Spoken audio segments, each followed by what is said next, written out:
lucky that I live in the UK. Okay, this country has made some great things. Art and animation, the BBC,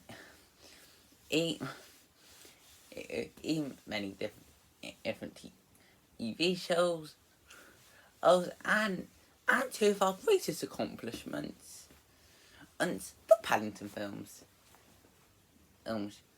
Yes, if I had to say what were two of my favourite live action films of all time, I'd easily go for the Paddington and duology. These films are just so good. And charming, and two of the best things to come out of the UK. I've been wanting to talk about these movies for a long time now. And with Paddington in Peru heading into cinemas on Friday, I thought now would be as good as the time any need to look into this duology and see how good these two films really are. We'll start with the first Paddington, which on its own is a fantastic feature. So I really like the way it opens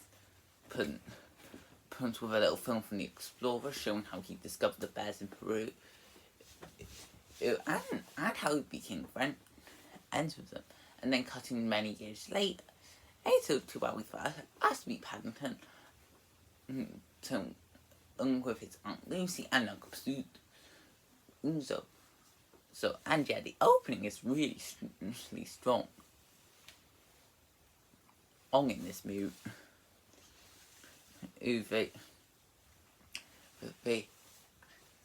And I did get a bit emotional when Uncle started on the earthquake. The guy was on screen for about 10 minutes, and I got so emotional about him. It all goes great in the opening, but I think it gets better once Paddington arrives in London. And meets around. I think now would be a good time to talk about the characters. Paddington himself is a fantastic character. I like how naive character type really works for someone like him.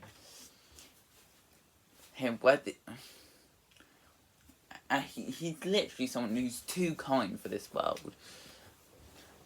And shown on how his kindness and helpful nature can make things better for the people around him. I'll explain a bit more when I talk about the second film. But that nature of Paddington is one of his best strengths, and something that works really well. I also really like the Rounds family. You've got Mr. Henry Brown as the head of the family, that's skeptical all about Paddington at first and wants nothing to do with the bear. But I like the way how he sees how his family really does need and care for that bear. When he does start to open his heart when Paddington leaves, and he's no longer there.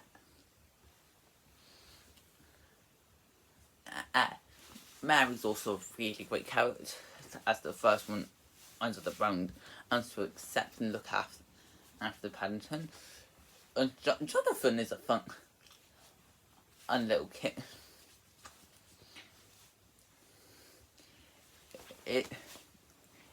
Who offers some good moments.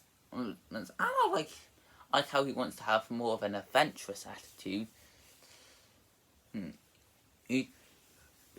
Judy is the perfect example of a moody teen who is probably more unaccepting to Pat Addington and the Mr. Brat. Alan is, but after he's his good and so she does easily start to warm up to him. And even though she's not part of the Bronx, Mrs. Bird works for us as the nice nanny and old lady that looks after the house. Is she like the maid or nanny of the family? I don't know. I also really like the bonds with Paddington. I already discussed how well they handled Henry. And Paddington's relationship of how it will grow, which is one of the strengths of the feature. But the way that Paddington brings more joy into everyone in the Brown's life, does help make him more of a daring, and why the Browns would do anything for their newest resident.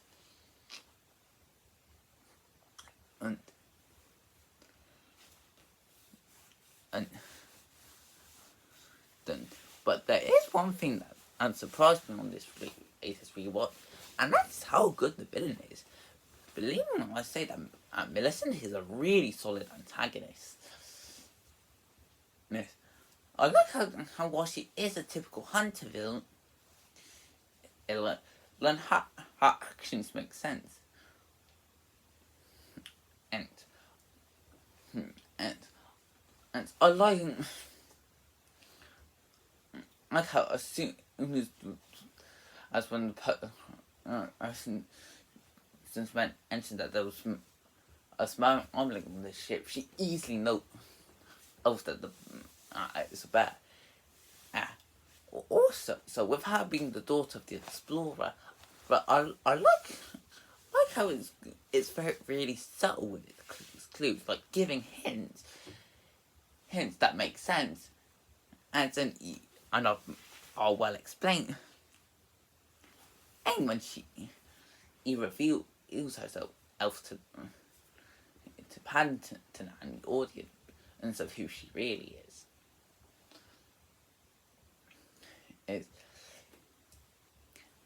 And Mr. Curry honestly is a pretty strong character. That I'm probably one of the funniest.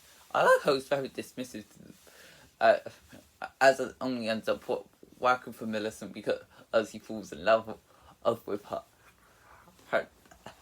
That is honestly hilarious. I even know that Millicent doesn't see it that way. And that's another thing that works well. The humour in this film is absolutely hilarious. This is a really funny film. And from the way Paddington will learn to use different things, and to even the hints of Mr. Bunk's past before he had kids, it's all hilarious and handled really. There were lots of moments in the film where I really felt like bursting into laughter. Also, the CG in this film is top notch, especially Paddington. And they work really well with the CG in this film. And Paddington does look like a character that would blend in well with the real world, in which he does. So that does work out well. For a favour.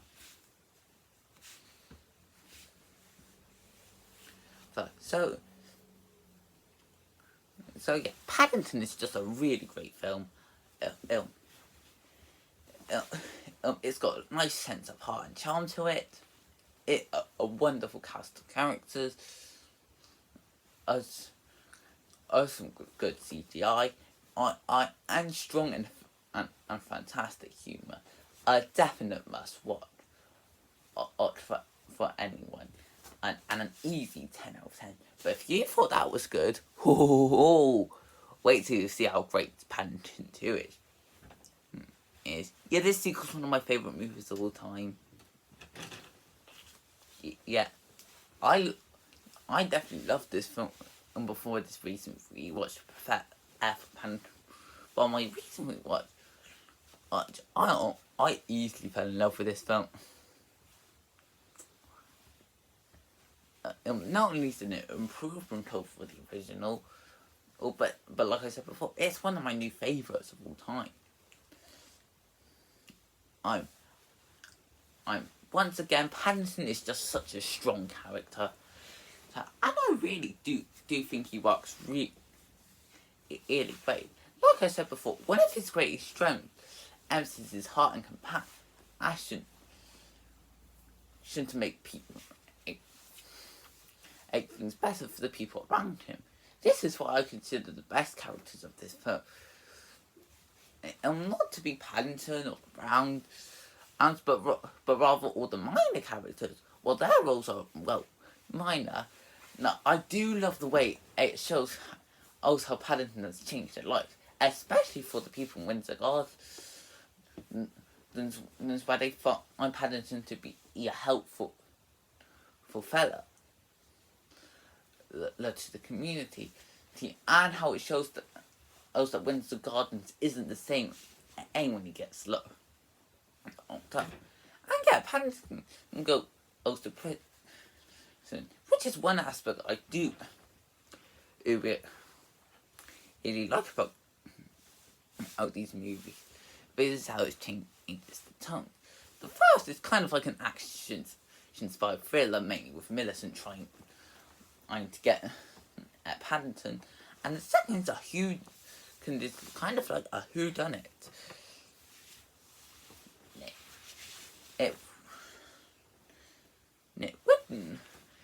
It is very interesting. One thing I like is that even though it's revealed to us who did it before, or also we already know who's done it, he does do a good job of even clues. And not having the Bronx easily figure out how it is. In fact, the hints are good for the Bronx. Well, we don't really want them to get it right away, even though we already know. Who it is. But when that person's around, we're like, yeah, you better be careful, Brown. And who's that person? Well, that is Phoenix Buchanan, who is honestly a really fantastic villain. I like how it's revealed early on that he's the one that framed Paddington for the crop. And how his motivations are nice and simple. Where he wants to get the fortune, which he feels like should have belonged onto his great grandfather. And now that he's stolen the Puppet Book, which is a great plot device that I'll talk about later. I like how he knows it's like a treasure map, and does use it to solve over all the clues around London than to get at the fortune. Also, this is one of Hugh Grant's best performances. This is a guy that proves that when he plays a villain, then he gives it his all. Which he definitely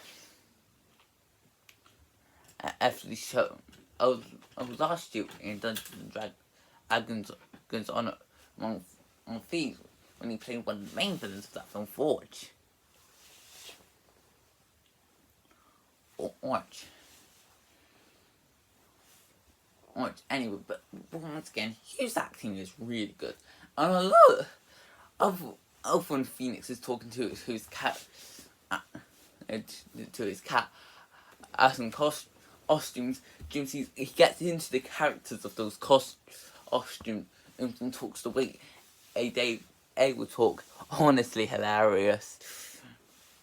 And brings some great humour. The Browns are once again really strong. I felt like the detectives trying to figure out who did it, and who stole the Puppet Book. Speaking of which, what is this Puppet Book special for? Well, this is a Puppet Book of London, which Paddington wants to give to his Aunt Lucy as a birthday present.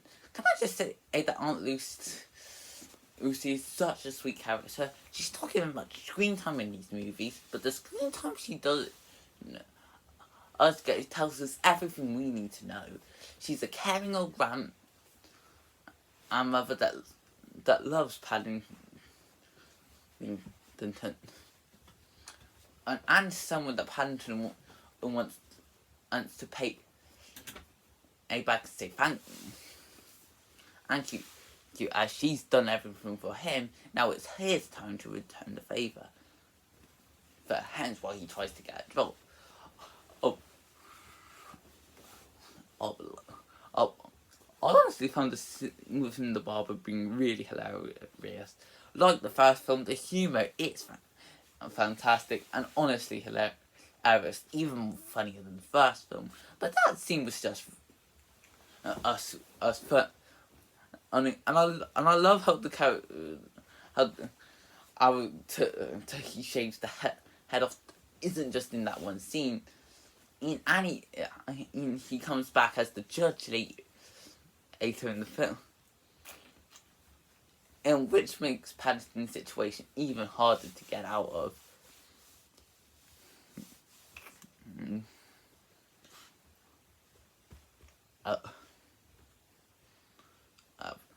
Also, while Paddington's in prison, then his drums are once again shown to be really strong.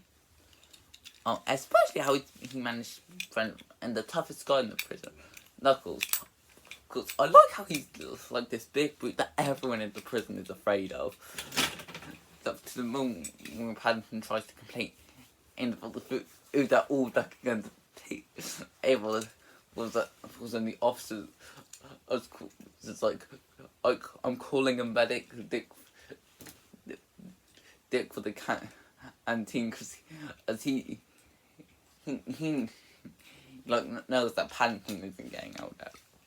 And I really like the way Knuckles slowly bonds onto Paddington. It's kind of similar to how Mr. Brown bonded with him in the first one, yes. But I'd say it is once again so strong. Sometimes when a sequel takes aspects from its original, it's not always a bad thing, and does help make it even stronger than it already is. It's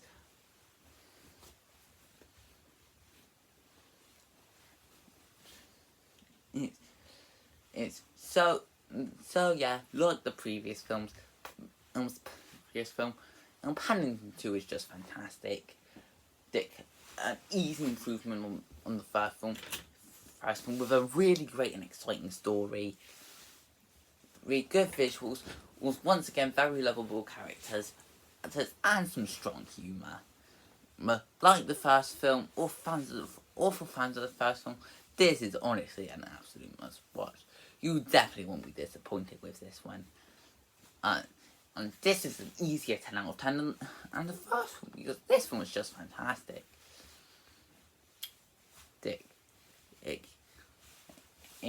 So that's why the Paddington films are two of the best films from the UK, and two of my favourite live action films. They are just two films that know exactly what they need to do and do it perfectly. And I am once again really excited to see Paddington in Peru. Even though Paul King's not returned to the director's for this one, with my guess being in that he was probably busy doing when one could which released last year, which is also another amazing film. I'm still really excited to see this one, and see where Paddington ends up. So I hope you guys enjoyed this video. Feel free to comment, like, and subscribe, and I will see you next time.